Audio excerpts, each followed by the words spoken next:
Imagine that the path to the Roman Empire throne was paved with epic battles and grand victories on the battlefield. But that's only part of the story. Behind the glory and the shine of the armor, there was a much darker and more dangerous game being played. A game where every move was calculated, every word was a weapon, and every glance was a conspiracy. In the world of the Caesars, rising to power was rarely about brute strength. It was a deadly dance of political intrigue, treacherous alliances, and strategies that could cost a life or secure an empire. In this video, we'll dive into the shadows of the Roman Senate and imperial courts, revealing the hidden maneuvers, silent betrayals, and conspiracies that turned ordinary men into powerful emperors. Get ready to discover that, at the heart of the Roman Empire, the true battlefield was the very seat of power. The roots of power, rising through manipulation.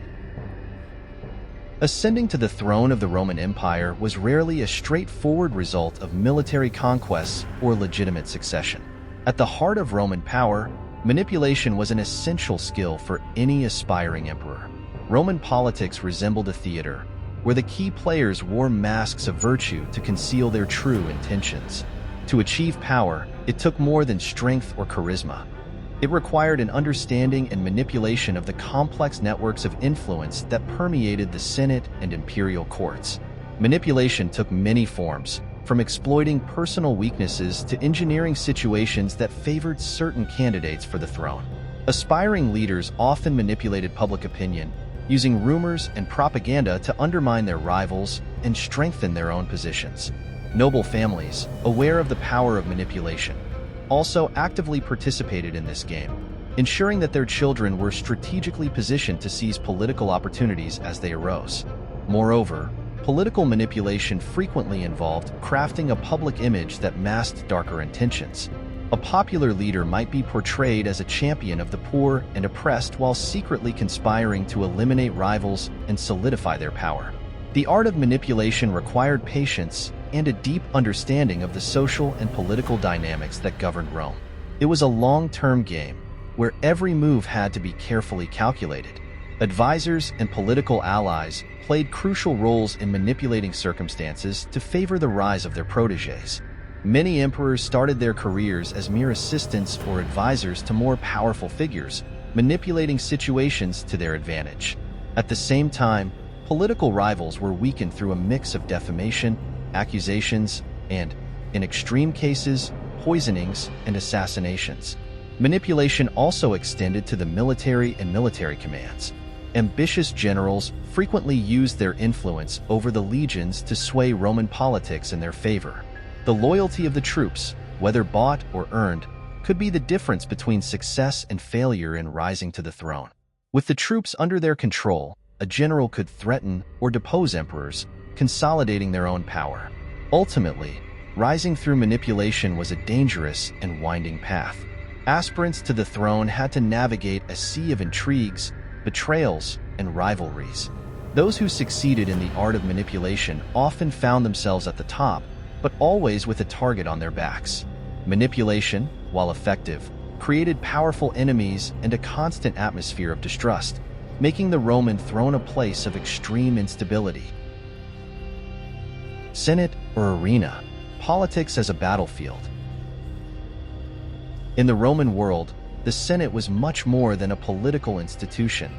It was a true battlefield where intrigues unfolded with a ferocity rivaling that of the arenas. Although no blood was shed in the Senate halls, the fate of empires and lives was decided there, through eloquent speeches, well-planned conspiracies, and opportunistic alliances. Senators, men of immense influence and power, engaged in a constant game of political maneuvering, where survival and the rise to power depended on their ability to outwit their adversaries. Roman politics was marked by a constant struggle between different factions, each with its own interests and ambitions. These factions frequently clashed, using all means at their disposal to eliminate their rivals. Accusations of treason, bribery, and blackmail were common tools in the arsenal of Roman politicians. The Senate became a verbal battlefield, where the most skilled senators could turn the tide in their favor, manipulating public opinion and laws to strengthen their positions. One of the most fascinating aspects of Roman senatorial politics was the volatile alliances between senators. Longtime friends could become mortal enemies in moments, depending on how the political winds blew. Trust was a rare commodity in the Senate, and loyalty was often traded for power and influence. This instability made Roman politics a high-stakes game, where a miscalculation could result in ruin, exile, or death. Moreover, the Senate served as a proving ground for future emperors. Those aspiring to the Roman throne often used the Senate as a training ground, learning the complex power dynamics and building their support bases.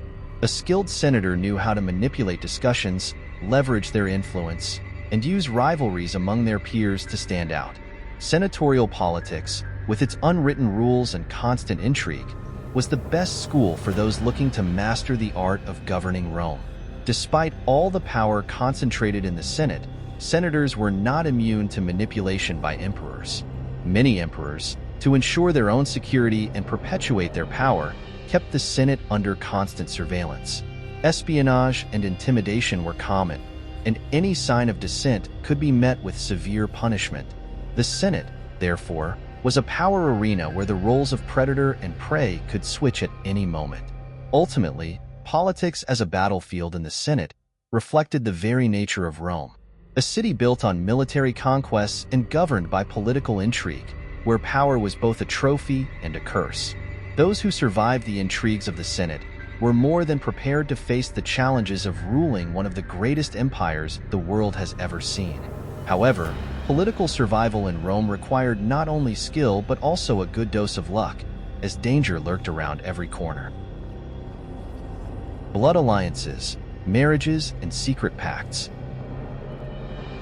In the complex political landscape of the Roman Empire, marriages were not just family unions.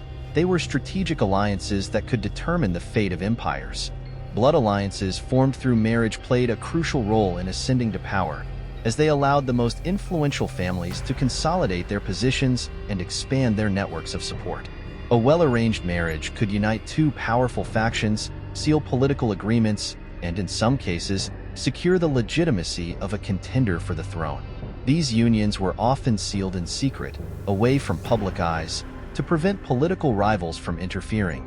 Secret pacts, made among the Roman elites, laid the groundwork for future rises to power. These agreements were frequently reinforced by solemn oaths and threats of retribution, creating a web of loyalties that bound the participants. Betrayal of these pacts could lead to disastrous consequences, including assassinations and civil wars, demonstrating how fragile these alliances could be. Marriages also served as a way to ensure the continuity of certain bloodlines in power. Roman dynasties, aware of the importance of heredity, sought to ensure that the blood of rulers remained pure and powerful. Through strategic marriages, they attempted to eliminate or minimize the risk of uprisings or usurpations by other families. Blood alliances, therefore, were a form of protection, both against external and internal enemies. However, these marriages were rarely based on love or affection. They were, at their core, political transactions, where the individuals involved became pawns in a larger game. Women, in particular, played crucial roles in these alliances, often being used as bargaining chips to secure peace between rival factions or to solidify alliances with powerful generals or senators.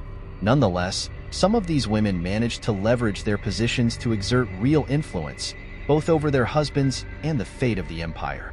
The secret pacts accompanying these marriages were often as important as the ceremonies themselves. They involved promises of military support, guarantees of security, and in many cases, the pledge to eliminate rivals for the throne. These hidden alliances allowed a small group of families to control the destiny of Rome, operating from the shadows and pulling the strings of power. The success of these pacts depended on a mix of political cunning, military strength, and sometimes sheer luck. In the end, blood alliances through marriages and secret pacts were essential tools in the Roman political arsenal. They not only ensured the continuity of dynasties, but also determined who ascended to the throne and who fell from grace. However, like everything in the Roman world, these alliances were volatile and often temporary. What was a strong and promising union today could become a battlefield tomorrow, where old alliances were broken and new enemies emerged. The game of betrayal, assassins and coups. In the brutal world of Roman power, betrayal was both an art and a necessity. Political survival required a delicate balance between trust and suspicion, and those who failed to maintain this balance often paid with their lives. The game of betrayal was a constant in the Roman Empire, where power was fleeting and alliances could dissolve at any moment.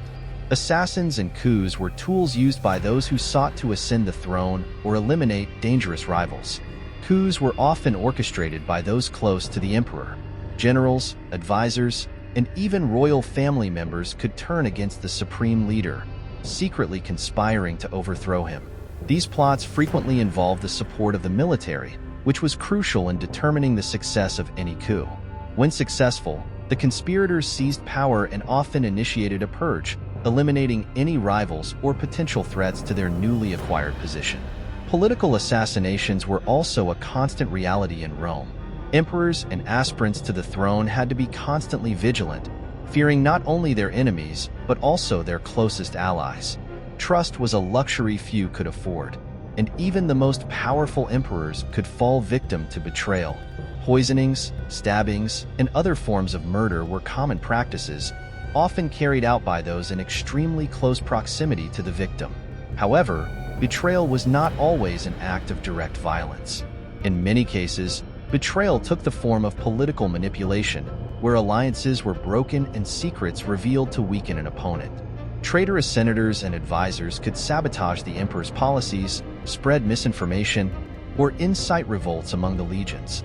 This type of betrayal, though less bloody, could be equally devastating, as it undermined the emperor's authority and created an environment of chaos and disorder. One of the most disturbing aspects of the game of betrayal in Rome was its inevitability. For many, betrayal was the only way to survive or ascend in a society where power was the ultimate goal. Loyalty was rare, and those who clung to it often ended up betrayed by the very men they considered friends or allies. This cycle of betrayal and revenge became an inevitable part of political life in Rome, leaving a trail of bodies and destroyed empires in its wake. Ultimately, the game of betrayal shaped not only the fate of individuals, but also the course of Roman history. The decisions made in the shadows, the plots hatched in secrecy, and the daggers thrust into the backs of those in power created an environment of constant instability. In Rome, the throne was both a reward and a curse, where the true test of an emperor was not only their ability to govern but their capacity to survive the inevitable betrayals that would arise throughout their reign. Shadow emperors, the role of the advisors. Behind the scenes of Roman power, it was often the advisors who, away from the spotlight, determined the course of the empire. These shadow emperors were shrewd and strategically positioned individuals who, although they did not wear the crown, wielded profound influence over imperial decisions. Real power, in many cases, resided not just in the title of emperor but in the hands of those close to the throne, guiding, manipulating, and sometimes completely controlling the ruler. The most influential advisors were often former military leaders, senators, or scholars who had a deep understanding of politics and the needs of the empire. Their experience and wisdom made them indispensable, and the emperor, often surrounded by enemies, relied blindly on these men. In return for this trust, the advisors ensured that their own agendas were advanced, using the emperor's power to shape policies, reward allies, and eliminate rivals. However, this proximity to power also meant that advisors were in constant danger. Roman politics was an arena where alliances could shift rapidly, and an advisor who enjoyed great influence one day could find themselves exiled or executed the next. Survival depended on a combination of cunning, discretion, and an almost supernatural ability to anticipate political changes before they happened. To maintain their position, a successful advisor needed to balance loyalty to the emperor with a cautious neutrality toward the warring factions. Advisors also played a crucial role in the administration of the empire. In many cases, they were the true architects of the policies that shaped Rome. While the emperor held the power, it was often the advisor who drafted laws, coordinated military campaigns, and oversaw the economy. Some emperors, recognizing their own lack of experience or skill, delegated almost all governance responsibilities to their advisors, becoming mere figureheads. The influence of advisors extended beyond the borders of Rome. They also played significant roles in foreign relations, negotiating with foreign leaders, forging alliances, and even organizing coups in rival nations. Their ability to manipulate events on an international level further reinforced their position in the empire, making them indispensable to the regime's survival. However, this same international influence could attract the ire of powerful enemies, both within and outside of Rome. Ultimately, Roman advisors were both masters and prisoners of power. Their ability to manipulate the emperor and shape the fate of the empire gave them almost absolute control, but this power came at a high price. Constant distrust, the threat of betrayal, and the pressure to maintain the stability of the empire demanded relentless vigilance. For advisors, the throne was not just the emperor's seat, but the epicenter of a deadly game where victory meant more than power. It meant survival. The invisible hand, spies and informant networks. In the intricate political landscape of Rome, information was the most valuable currency, and those who controlled the espionage networks held immense power. Spies and informants, often operating in the shadows, played a crucial role in maintaining imperial power. They were the eyes and ears of the emperor, providing vital information on conspiracies, betrayals, and the movements of rivals. The ability to anticipate enemy actions, based on privileged information, often determined a ruler's success or failure. The espionage networks were complex and extended throughout the empire, from the highest echelons of the Senate to the poorest neighborhoods of Rome. These networks comprised individuals from all social classes, including slaves, merchants, and even members of the imperial family.